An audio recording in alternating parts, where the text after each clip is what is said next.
Welcome, everyone. Before we start, I'd like to read a welcoming and from the. This is one of the most precious welcoming that I've heard and experienced, and I'd like to share it in this space. I'd like to welcome people of all genders, people of African descent, Black, African American, Asian descent, Arab descent, European descent, those who identify as Hispanic, Latins, people indigenous to this land, and people of mixed multiple descent. I'd like to welcome all the languages spoken here. I'd like to welcome everyone who is coming from the USA, from India, from Oregon, Japan, Singapore, the Netherlands, Berlin, Kenya, New York, and also Switzerland and Austria. I'd like to welcome people with disabilities, visible or invisible, gay, lesbian, bisexual, heterosexual, pansexual, queer, or others for whom none of the labels fit.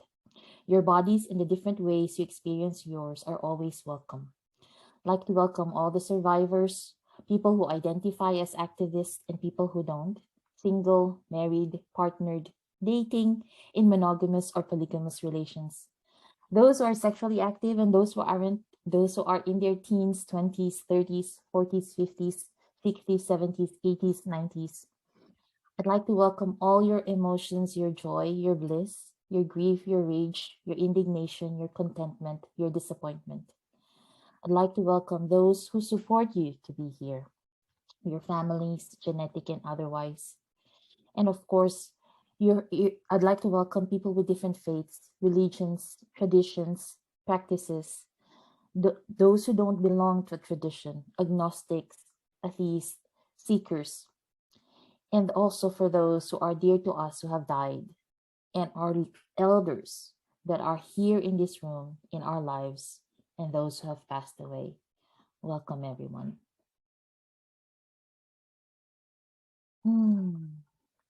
Welcome to our session on cultivating safe and brave spaces. I'm Lana Yelenyev, and together with me is Anya Pierce. Anya, would you want to voice your welcome? Hello, everyone.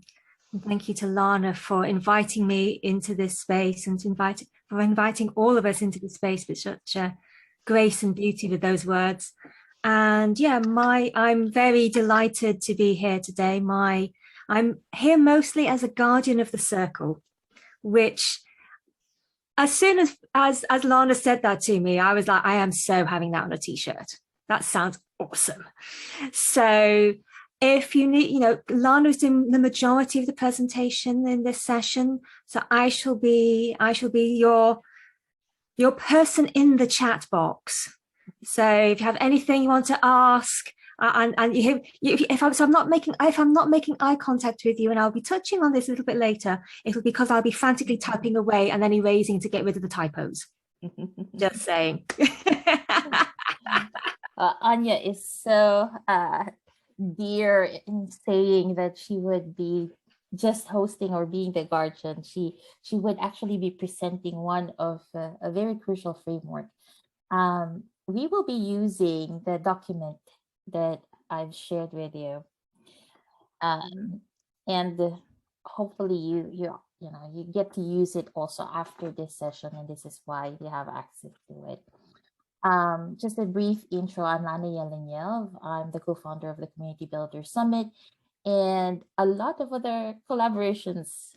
For most of you, you know me, you've been working with me or collaborating with me. So thank you for joining us here. And it's been a pleasure to run this session again. Anya and I, we ran this session a couple of months ago, and it was such a deep and profound experience for the members, for those who participated, and it is our gift to share this experience again with you. Lana, do you want to click the view and present so yes, we can get it nice and big on everyone's screen? There you go. Fabulous.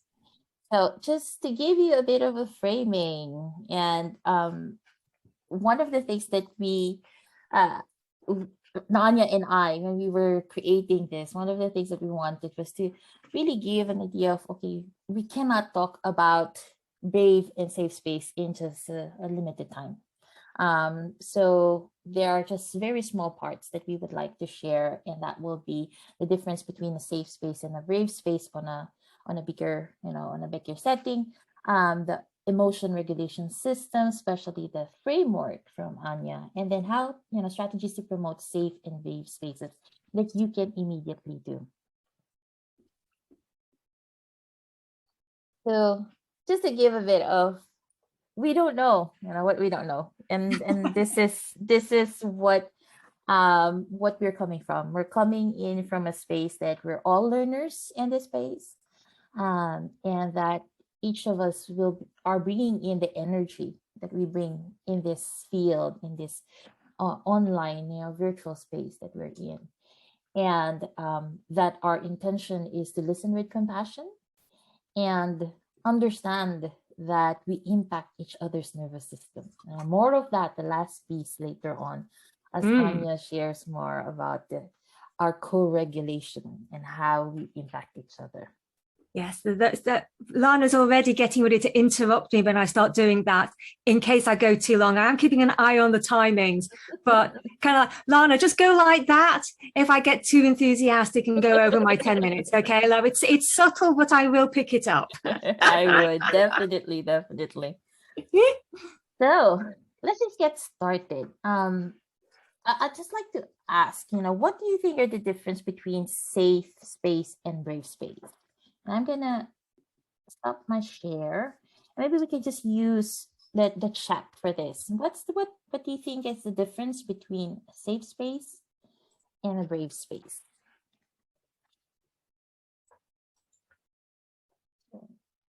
Oh, this is interesting there. Brave spaces are not always safe, from Kristen.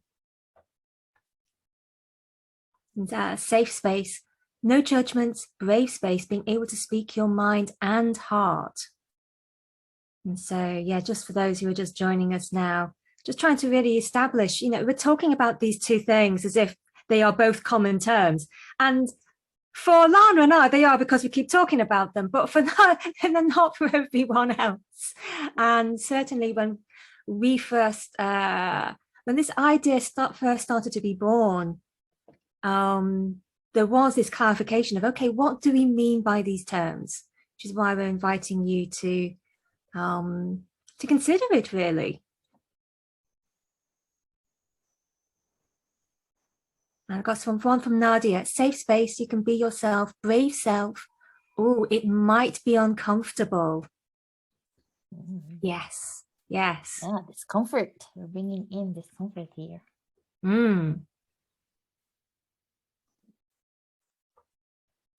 And we've got from Leah, brave spaces are vulnerable and authentic. Safe spaces are where you are acting in a certain way to make others comfortable. Very interesting, very good observation. Interesting observation. And so, do we have any more? Come on. If you haven't written something already, come on, make my day. You know you want to.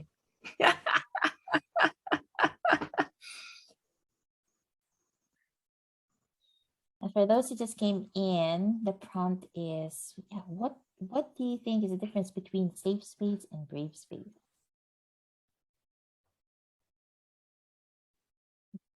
Yeah, kind of what we're doing is trying to really encourage the wisdom in the room, just to find out, a temperature check, which we'll be doing a little more of in a moment. But I love this from Craig. Thank you, Craig. Safe space ground, acceptance and inclusion, brave space ground, authentic storytelling. Love that. Yeah. I love the authentic storytelling. Build trust to do inquiry and say things that are difficult and share. Those are brave spaces from Ellen. And safe spaces perhaps are designed to support when you need a different menu of comfort and acceptance. Ooh, I'm feeling through that. I've always been attracted to that slider of leaning in, leaning out, moving in, moving out. And I think one more here from Linda. I felt a safe space is where you can be vulnerable, and brave is where you could be met with strong resistance. Mm. And I think, Powerful wisdom. Yeah. And this is the yeah, reason why this question is first shared. Like I said, we don't know what we don't know. And it's so nice to hear the different differences that you've experienced. Safe space, according to Anna Maria, not afraid that my action will lead to any negative repercussions. I can be vulnerable, and brave space is space where I am encouraged to experiment and try things out. I can learn through failure. mm, Mm. And Marie says also safer spaces, awareness of what the community needs to show up fully supersedes all else. Hmm. So wonderful. I would like to sum up most of what you've been sharing in terms of, yeah, what do we mean when we're talking about safe space or brave space? Safe space is a foundation of a brave space. You know, it's so difficult to be brave when we don't feel safe. So it is crucial for brave spaces to happen. It is a place or an environment in which a person or, you know, a category of people can feel confident that they will not be exposed, especially to discrimination, criticism, harassment, or any other emotional or physical harm. And when we're looking at safe spaces, this has this feeling of acceptance, of protection, of affirmation. It promotes inclusion and it's welcoming. And this piece, number 3, ask one to engage as far as one is able to and disengage if needed. For me, this is crucial when we're thinking of a safe space. You know, a safe space varies for different people, and we need to acknowledge that, you know, that difference between people. So what might be safe for me might not be safe for someone else, and how I go about engaging in these spaces is also for me to decide. So if someone is triggered or feels that they're not in a safe space anymore, being, yeah, providing that safe space to say, okay, you can disengage if needed, actually welcomes and includes people already. And this is very important when we're looking at, you know, what is a quality of a safe space as compared to, as compared to when we're looking at a brave space. We've had a lot from the definitions already of being heard, being able to show up, being able to sit in tension, you know, or sit in the fire, so to speak. Brave spaces are spaces where we can be challenged, you know, where we know that there's a potential to, yeah, to get into dialogues and communicate across differences. Brave spaces are spaces where the disagreements has value. And this for me is what I'm, you know, I want to plant that in. You know, disagreements has value. And a brave space is a space where we commit to sitting with discomfort. And it might not be, you know, it might not be easy to hold brave spaces. However, brave spaces are also spaces where respect and ownership of what we say is crucial. Um, so this is also why in this session we will be talking about co-regulation, because a brave space requires us to co-regulate each other. Even though I might be triggered, it is also up, you know, up to me how I can show up in a brave space by regulating myself, and in such a way co-regulating the space as well, which Anya will be sharing more about later.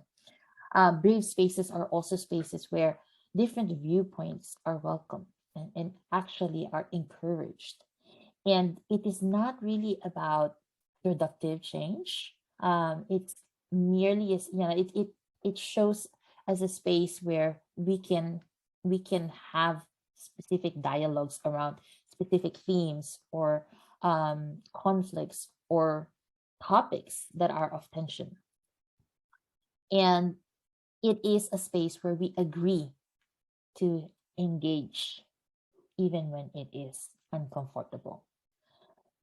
So given that, what we will be doing is we'll be putting you in breakout rooms. And in breakout rooms, we'll just be asking for you to share what has your experience been, of being in a safe space or a brave space.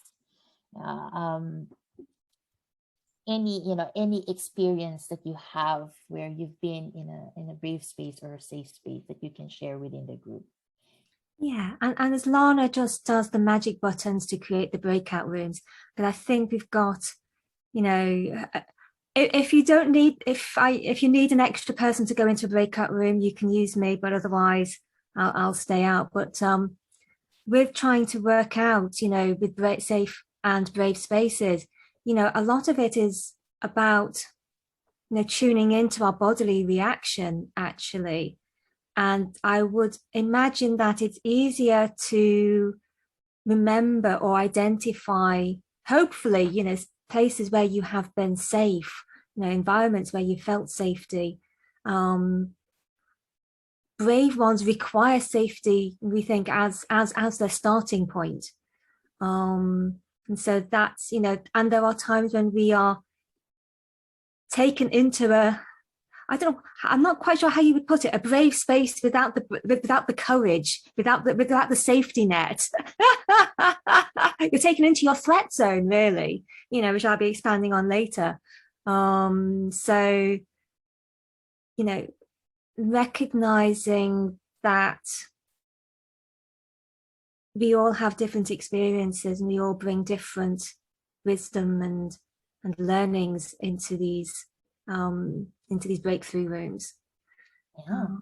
So So are we we'll ready? be yes, we'll be giving you 15 minutes. Oh no, we will shrinking it a little bit, 10 minutes. So 3 minutes each, and then just 1 minute to wrap things up for you, for each one to share. There'll be three in a group, and later on I'll also be sharing why there's three in a small group. And do we want people to type in into the activity boxes while we're talking, or We'll just harvest it afterwards? later. Yeah. Perfect. See you after 10 minutes.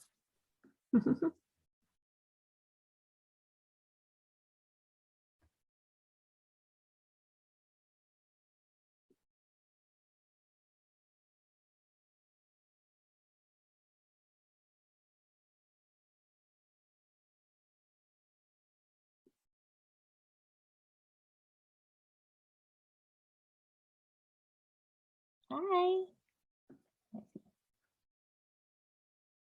We are not recording. I'm recording at my end. Okay. Let me just. And so why safe spaces? Why brave spaces? Why are we bringing intentionality into these kinds of experiences? And I tend to go towards two theories, this polyvagal theory and compassion focused therapy. And just a bit of an overview of polyvagal theory. It suggests that the autonomic nervous system of mammals has evolved in stages to care for offspring and to be in complex social groups. Now, if you have a little look for like the vagus nerve, you will see it's for the upper body, and there's an awful lot of nerves around the ears, the larynx, around the eyes, because it's all part of how we communicate. And this is because it has three main components, and this is where it really ties in, the first and the last one: neuroception. Whether we know it or not, our nervous system is constantly scanning for, sensing, and detecting threat without our conscious awareness. Now, I mentioned jokingly, apologies if I'm not making eye contact with you, because I'm typing away. Our nervous systems below our level of awareness, level of consciousness, are constantly scanning and assessing whether things are either a welcome or a warning. And welcomes are things like the prosody, the musicality of someone's voice, the level of engagement, facial expressions, and particularly around the eyes, this thing of the Duchenne smile, rather than someone who, that difference between when someone is smiling, but it's kind of like there's a feeling in the gut of your stomach that's going, yeah, they don't mean that. There can be a conflict sometimes between the information that someone says and the felt experience we have with someone. And that's kind of our neuroreceptive ability. And our hierarchy, the nervous system has different levels so that we can respond in different ways appropriate to situations. Please guide your eyes to the little ladder on the side there, at the top of the ladder, which is the most recently evolved aspect, is the ventral vagus system, which means we're safe and we're social. Going down into our body and the whole body, the sympathetic nervous system is all about mobilization, which is classically known as the fight or flight response. If we see a threat, and it activates the system so we can do something about it. But the most primary one is the dorsal vagus, the dorsal nerve, which is about immobilization and collapse. For if there is no chance of escape, is there no chance of fighting, the safest thing to do is to play dead. And it kind of takes us into this idea of co-regulation, because we have these different systems, there's these different components, particularly the top one being safe and social. That is how we co-regulate each other. That fact that we are innately wired to influence each other's nervous systems is particularly important for offspring who don't have the capacity to self-regulate. They use, and this is something which we can do as adults as well. We can piggyback on the nervous system of another to help regulate ourselves. And being in ventral vagal, being in a nice, safe, social state is the most optimal, really, for repairing our bodies, digesting our food, and sleeping more soundly. Next slide, you'd be so kind, Lana. Polyvagal theory forces us to question whether our society provides sufficient and appropriate opportunities to experience safe environments and trusting relationships. Just thinking back to those different levels, how often are we at the top of that ladder? And how often is society created and held in such a way that we are bouncing between the middle and the bottom rungs? So on to the next slide, if you'd be so kind, Lana. And this is another, so that's one way of looking at our experience of being human and of navigating our nervous system. Another, which I really like, is taken from compassion-focused therapy, which combines CBT with concepts in evolutionary psychology, social psychology, developmental psychology, Buddhists, and neuroscience. And similar to polyvagal, it's just that there are 3 types of functional emotional regulation systems: drive, safety, and threat. And again, it's this idea of, there's a state in us which is non-wanting, affiliative focused, has this feeling of safeness and kindness. And that time when perhaps you're with someone and you exhale a breath which you didn't realize you'd been holding. This might particularly come if you are, if you've been trapped indoors working all day and you go out into a natural space, into a park or some woodlands, and all of a sudden your nervous system just starts to settle and deepen down into something more natural. And we also have, this idea of the sympathetic nervous system is about mobilization. Sometimes that can be very focused on things, on achieving goals, this wanting, pursuing, achieving, consuming, and again, this idea of we are designed to assess, is this a welcome? Is this a warning? That's part of this, the idea of protection and safety seeking. And it's more inhibitory. And this idea from Gilbert, what I love about compassion focused therapy, it is in a world that perhaps does not offer us safety and safeness, how can we offer these gifts to ourselves? And if you go on to the next slide, if you're so kind, Lana, what I'm doing is would like to combine both of these theories, because it feels to me like there's a lot of overlap.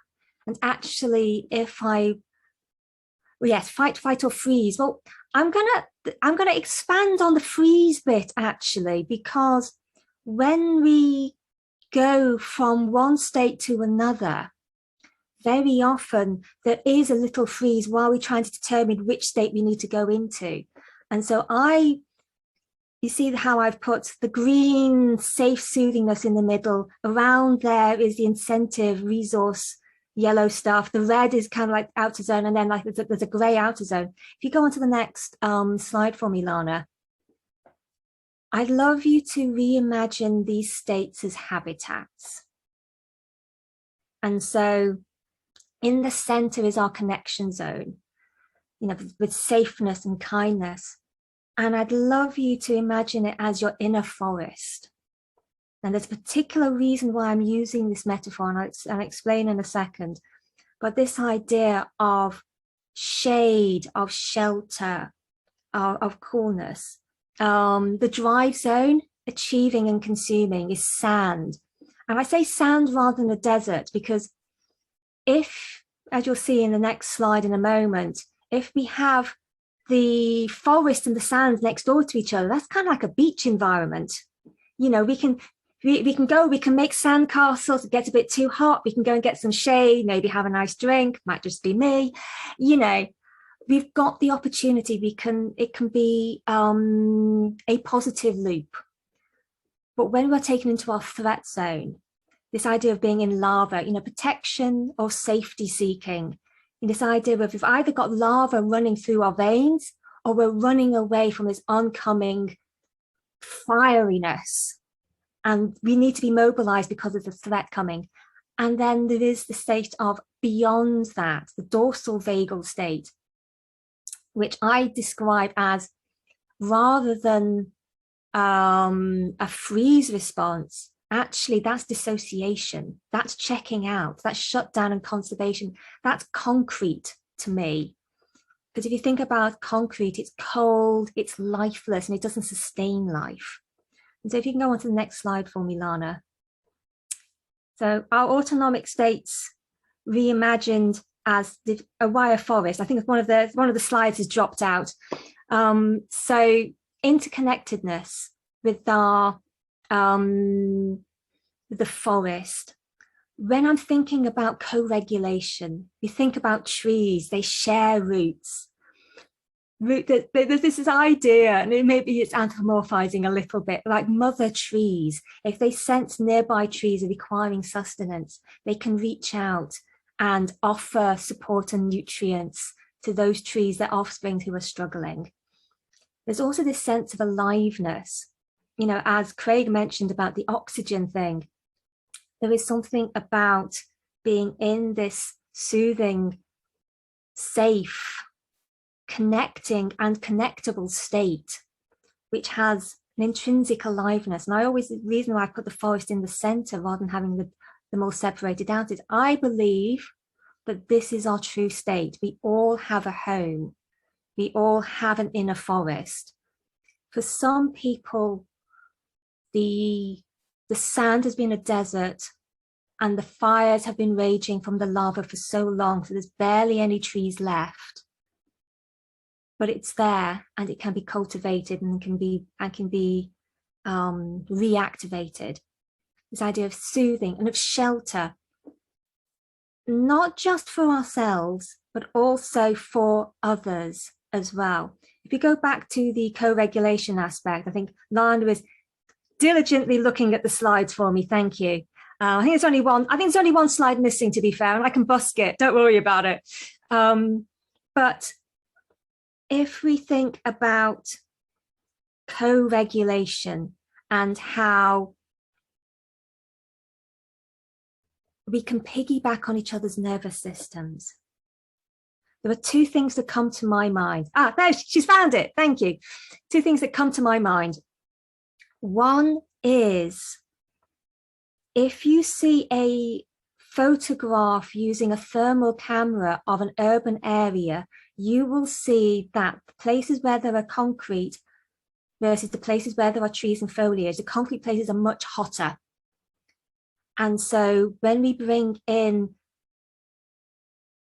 practices and rituals and routines which nurture our inner forest, we are creating patches of greenery in our own lives for ourselves. But also, because of the co-regulation aspect, when people are requiring shelter from the blazing heat in their own lives, they can come closer to us and start feeling better. And so just touching in on the slide, which Lana's managed to locate, thank you so much. And so, yeah, this idea of the wire forest, you know, it's disappeared again. Maybe we should take this as a sign, Laura. Maybe I've been talking too long. For anyone who knows anything about this Mercury retrograde, for some people that's you're gonna go, oh, yeah, see, I knew Leah would go, yeah. A few other people as well, Lucia as well, I think. Perhaps Anya, time to give a pause and hear from people, you know. Because I know there were some comments, but I was on a roll and I was too busy trying to catch the slides. Impressions or questions? Oh, I see some nodding. I see smiles. I see lots of the welcome Marisa, signs. Go for it, Marisa. Yeah, I'm really fascinated. First of all, I love this image that you've chosen with organic and inorganic substances. I think it's really useful for me thinking about it, framing it in a different way. And I'm curious about co-regulation in the sense of, I guess my understanding, and please correct me if I'm wrong, is that we potentially, as holders of spaces, have the opportunity through our approach, through our calmness, through our groundedness, to support those who might not be in that same state. And so my question has to do with kind of how that exists in tension with the willingness or the wish as someone who is the holder of the space to be also myself vulnerable and transparent. Obviously, I won't always have wonderful moments. I will also be in these cycles. Does the co-regulation also work the opposite way if you are entering into a space as a holder of that space, but yourself in a vulnerable or precarious state of being at that moment? Of course. And I think this is, I'm going to go Spider-Man. With great power comes great responsibility. And, you know, having this knowledge, it's that idea of being self-aware versus being self-conscious. And so when I know for myself, when I get self-conscious about the energy I'm sending out, I then get a level of interference. I get a lot of mental fog coming up, which actually prevents me from being really present.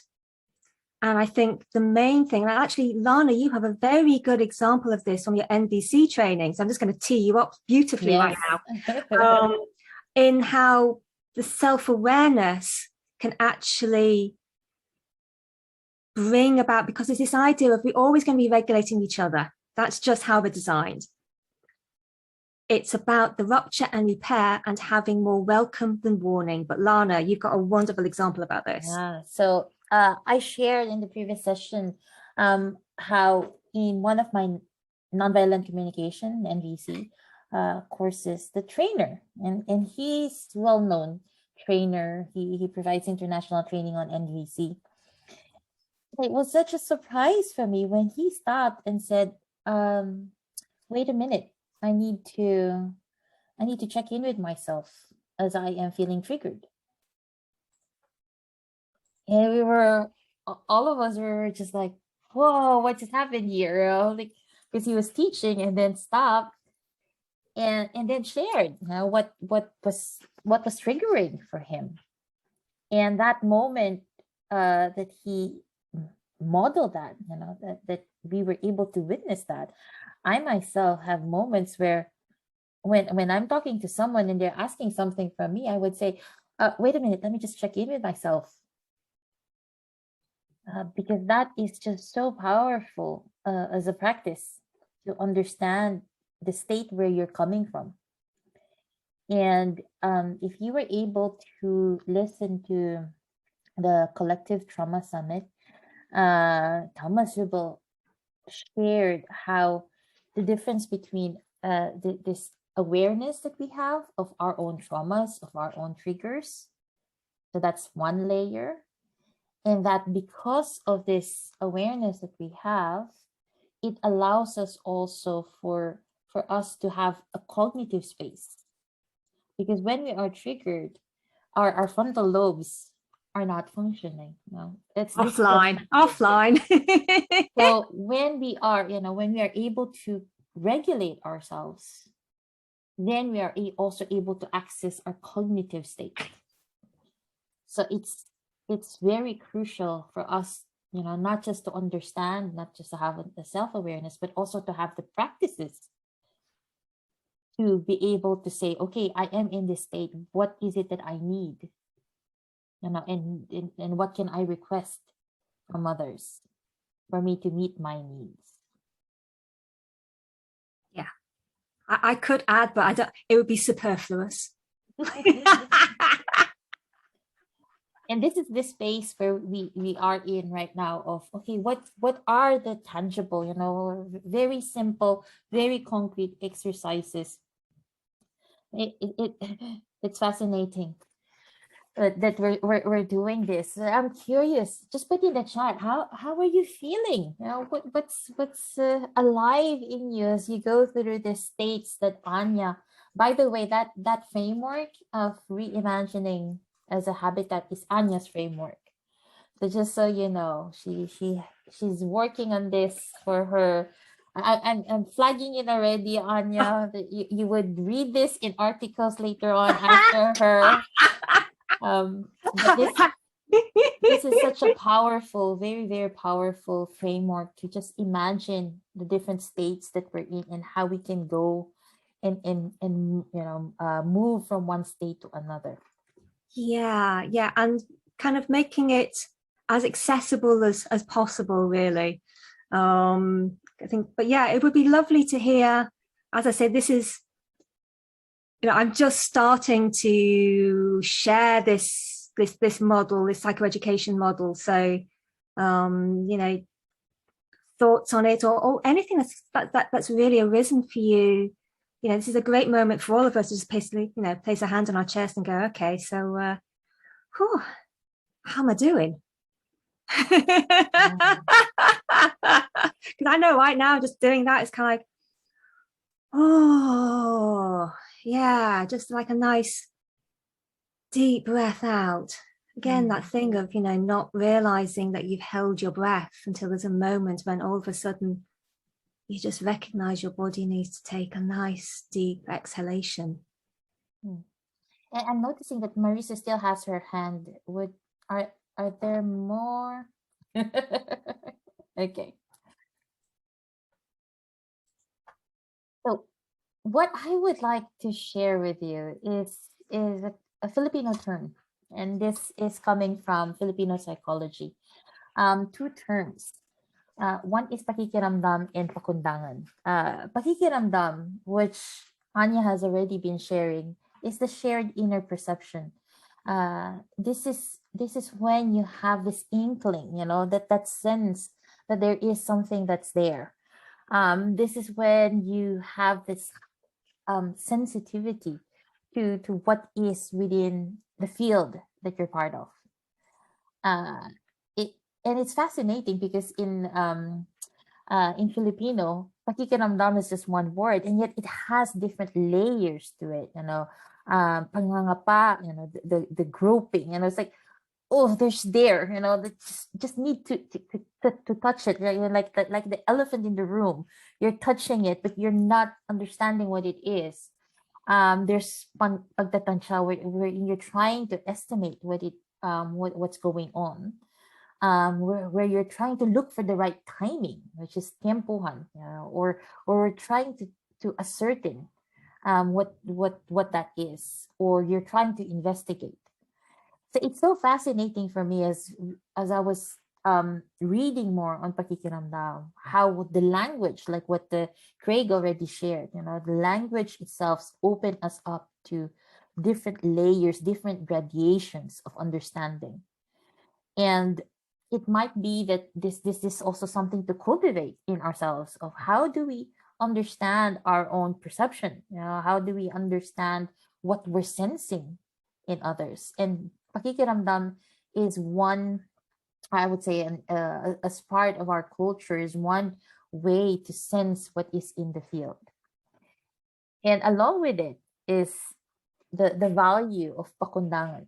This has both the respect that we were mentioning a while ago, and also the consideration and great care. If I have pakundangan, it would mean that I would have consideration of what you need and what I need and what we all of us can need in this in a given situation. It has strong sentiments around respect and esteem, and at the same time, when we're tapping into both pakikiramdam and pakundangan, it really focuses on what is the shared inner self, so ourselves, and also what is the shared inner selves of others. So this sensitivity, the sensing component, is very crucial when we're looking at facilitating or cultivating safe and brave spaces. And it is a challenge, when you are in a Zoom where you cannot see, the different faces in the room. I have to scroll up and down just to look at, people, or for some, the videos are not there. Yet it doesn't have to be visual. We can use also our other senses for us to be able to sense what is going on in the field. And this is for me why I'm bringing this very indigenous, very cultural. And I was in a session a while ago with, let me see, what his name was, Siva. I was with a session a while ago with Siva, and he was also talking about culturally how that the culture has allowed for this inclusion to come easily in. And this is something that I would like for us to also think about, and also embrace how our cultures have helped us or limited us in some ways in cultivating safe and brave spaces. And the language that we use to refer to what we're sensing, what we're picking up from the field. So these are just two very common Filipino terms. I see Mai is here, so she knows how very important pakikiramdam and pakundangan is in our culture. So, what are the strategies that we have used so far in cultivating safe and brave spaces? At the start, I gave you the inclusion welcome, and the link for that is also in this in this PowerPoint presentation. We've shared with you the framing, what the framing is for this session. We've also, from time to time, you would have probably noticed how many minutes are there for each parts. So these are just very simple strategies. Estimates. And I've always gone back. Yeah, just thinking about my own section. There was an intention that it would take that long. and even putting people in triads instead of pairs. That's also one strategy to promote safe and brave spaces. Because when you're in pairs, there's a tendency to have polarities. And when you're in a triad, that opens up the field even more. So these are just very, very simple strategies that we've used so far. And we'd like to share others in terms of, what to do when you're triggered. I'll go to 1 and 2, and in 3 I would let Anya share, and 3 and 4 I'd let Anya share. So definitely reconnecting with oneself is very crucial. How do you do that? How do you know the first place when you are triggered, and how do you get back to this forest state when you feel that you are triggered? One of the things that I really love is checking in. Check in with yourself. I know for some conversations that I've had with some of you, I've shared how at age 37 I figured out the power of checking in. I was at that point I was just a few weeks doing chemotherapy. Normally my husband would join me after chemotherapy and stay at home, work from home. But that day he was called to be in the office. And I was furious in the afternoon. He was like, he's not messaging me. I'm not hearing anything from him. So no message, no calls. I was just furious. I mean, like, why isn't he asking me how I'm doing? And then it was as if there was something that, that just dropped. And I was just like, Lana, my goodness, you're 37 years old and you're still asking for someone else to ask you how you're doing.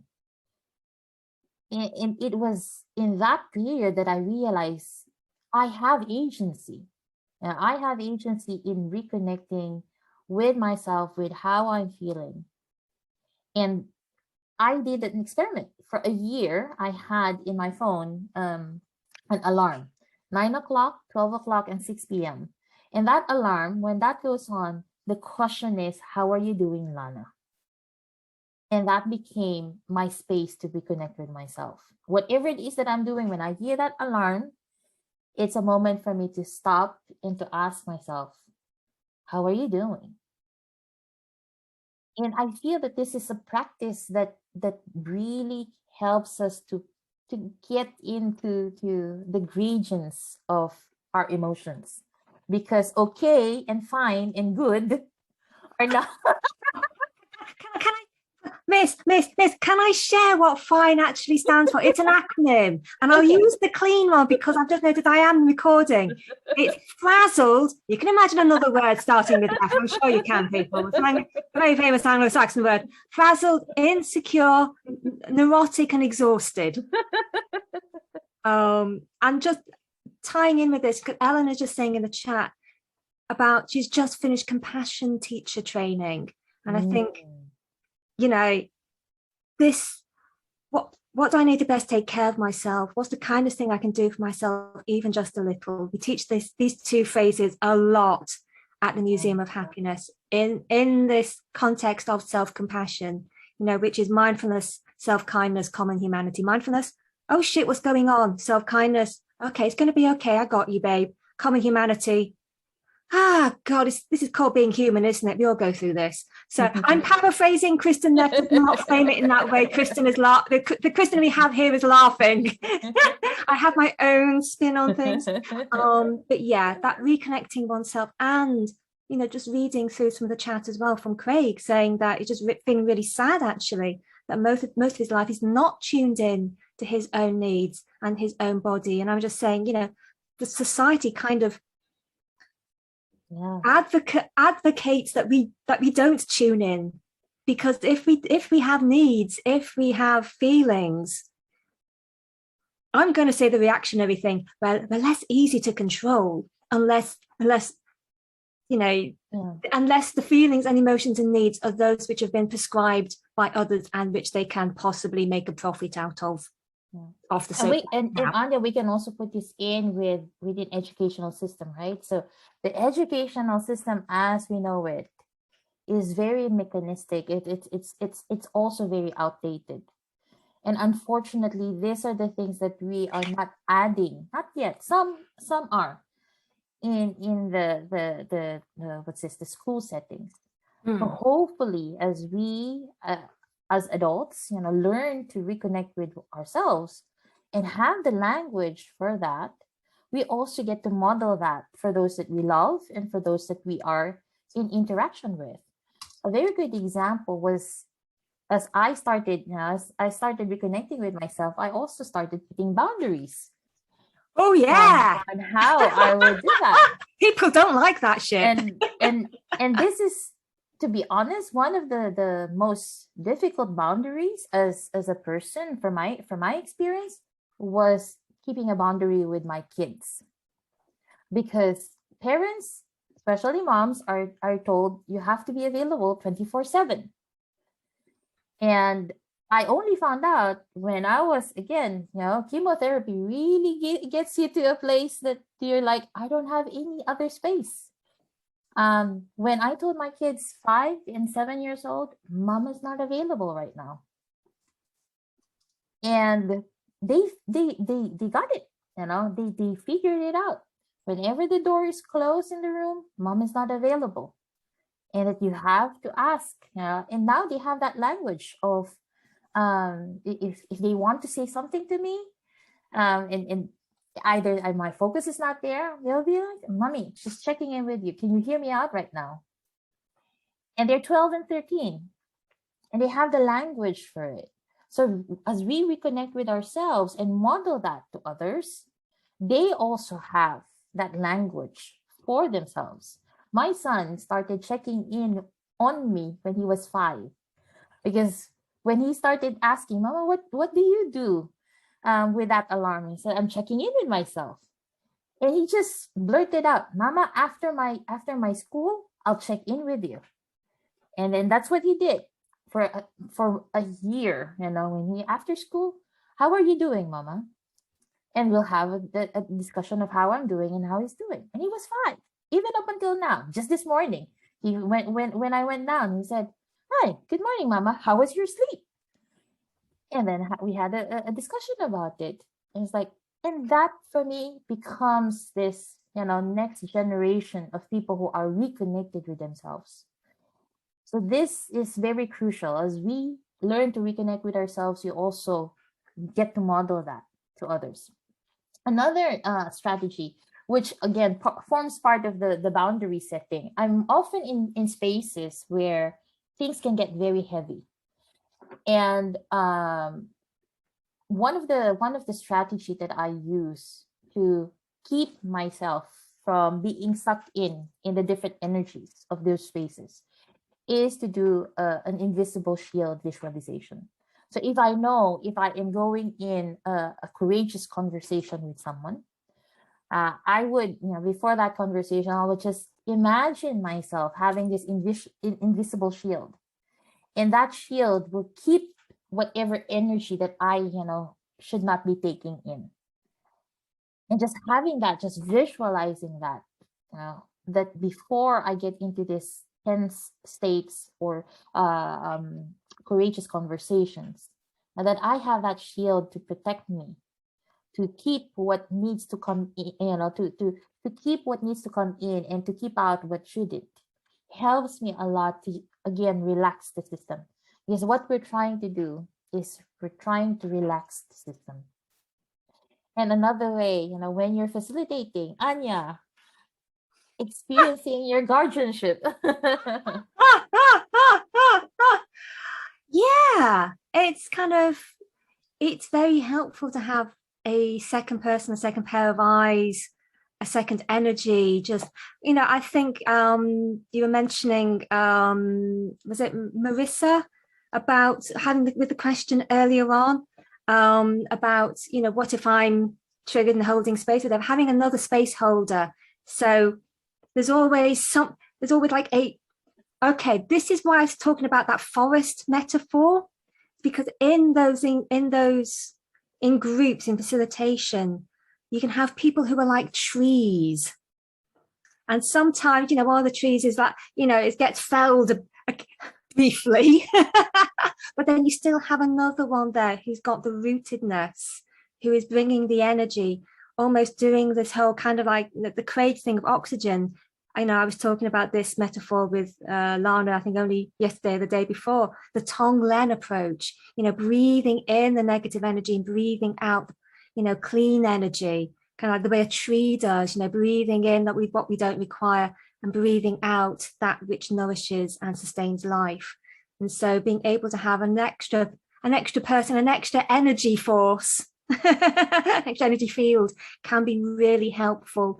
And also give a counterpoint, if someone is in a facilitated space and feels uncomfortable or unsure or untrusting with the main facilitator, actually having someone else to be their anchor, or so in an energetic sense, but also in a very practical sense, someone to speak to and go, I'm not sure how that landed. Can I talk to you about this? And so it gives options and provides safety, if nothing else. And kind of like acknowledging the elephant in the room, that can be a very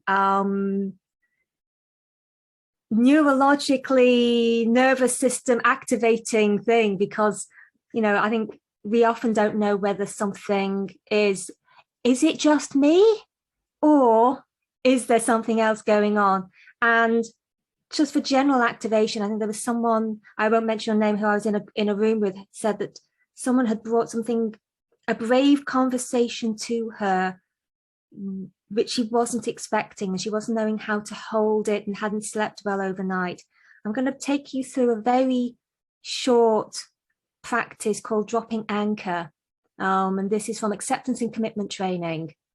And this is very helpful when we are activated, when we're in our threat system, when we are feeling overwhelmed by emotions.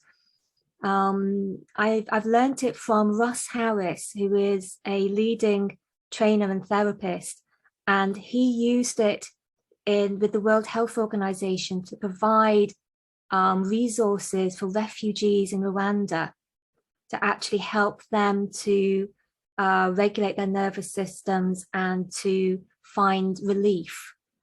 And he's going to be bringing out a book called about trauma at the end of this year, beginning of next year, which basically uses this process time and time again. This idea of, I think one of the things we haven't really mentioned, interestingly, for both Lana and I, given this conversation, you mentioned the Collective Trauma Summit, but we haven't actually mentioned the T word at all, really, which for us, I'm just checking the time now, might be a record. This is something which is trauma-informed, trauma-aware, and trauma-sensitive. I would imagine that a lot of people here either meditate or advocate meditation, or possibly teach meditation to others. And if we go back to my model and the polyvagal theory, for a lot of people, if you've been through trauma, being still, being silent, having your eyes closed is actually re-traumatizing. So this is a way that people can be mindful and get the same element of respite, but without that unwanted activation. So if would you like to put it also onto like a stop sharing so I can see everyone's lovely faces? There you are.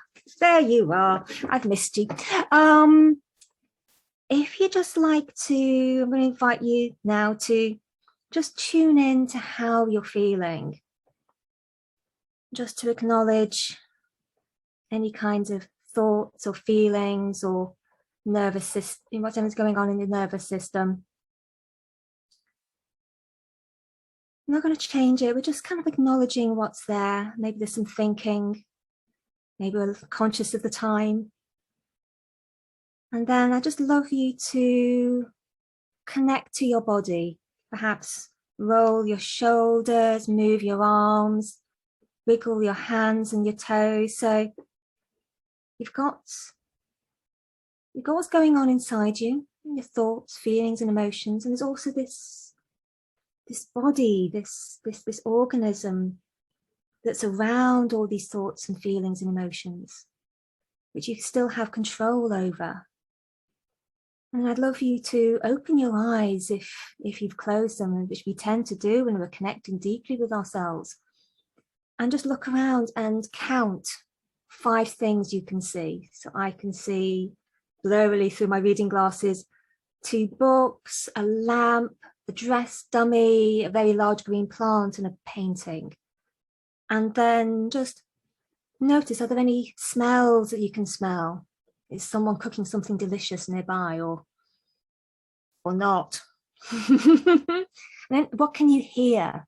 You can hear the sound of my voice. Perhaps you can hear the sound of your laptop or your computer humming, or there's birds outside, or water in your central heating pipes. And then just bring it back in again, just to notice, acknowledge your thoughts and feelings and emotions. Move back into your body, just recognize, move it again. Just notice, yes, there's this around the feelings and emotions. And then look around again and connect with the world. What can you see? And actively count things, 5 things that you can see. So I can see pens, I can see meditation bells, I can see a hair clip, I can see a pot of moisturizer, a thing of tissues. And it's this cycling in of just touching in with where you are, noticing that there is a container for your experience, and then a larger container again beyond you, activating your senses. Because thank you for indulging me in that. Because if you're just focusing on your body and moving it and noticing the things around you, that can diffuse what you're experiencing, but it very easily tips over into avoidance. And this is why we cycle back to acknowledging what's going on inside us. Sometimes they can be really, really painful. And then moving our body recognizes that they are not the painful thing. There is something, another container that holds it. We are, I always say, kind of like how to use it with my cup now, the difference between we are the glass, the water inside changes, but we identify with the contents. And so just recognizing, noticing that we've got the container, we can move that around. And then again, connecting with the outside world. And there is some evidence or some research which suggests that actively counting things moves us into a different part of our brain, so that it can also help to regulate and just to down-regulate our emotional intensity. So that's the ACE, which you can do. There'll be a link, which I believe the lovely Lana, it'll be on a page. There's a whole ton of stuff, folks. So you can have a little look into that as well. But it's a very simple, as again, trauma aware, sensitive, informed way of mindfulness. And so I think right now we're kind of about to do a checkout. Yes, before we go for a checkout, yes, she made this. It looked awesome. Like to invite people who might be called to explore this more. I know an hour and a half is not enough for us to dig deeper. So for those who would like to know more about facilitating safe and brave spaces, Anya and I would like to, co-host and facilitate this learning journey with the two of you, between the two of us. And we have some ideas already around the topic. Most of the things we've already shared, but some like sitting in the fire, how can we advocate for others? How can we get others involved? Integration. I know Anya already mentioned about trauma awareness. I love the idea that it's not just trauma awareness, but also trauma integration. How can we integrate this in our bodies? So feel free to check it out. The link is there, and we have very limited time for checkout, as much as we would have wanted it. So perhaps we would want, what we can invite you in is, if you can put in the chat, a word or a sentence that you are leaving after this session. What's a word or a sentence that you would like to leave after this session? Put it in the chat. Oh, got some good ones coming through already. Awareness from May. Tina saying full. Kristen, grateful. Oh, I love it. Contemplative, authenticity, inspiration. grateful, oh, complex. Mm. Good shout, Marissa. Good shout. Not an easy. It's not an easy topic. Yes. Enlightened. Wonderful. Reflective. We've got two reflectives. One is reflecting the other. It's like a mirror thing. And again, for those who might not have the link to our Google document, you would also find the resources that's there. So it's on slide 31. You can find the resources. Some of it have we've shared already, and hopefully, let me just stop sharing. So thank you. And for those who can still join, the last event for Community Builder Summit is happening immediately after, which is a talk on the future of human-centric companies. So for those who would be joining, please do stay. And for those who cannot, thank you for joining us. And may we be bathed in forest and have those that we love and those that we connect with be also filled with this forest that we have inside of us. So thank you.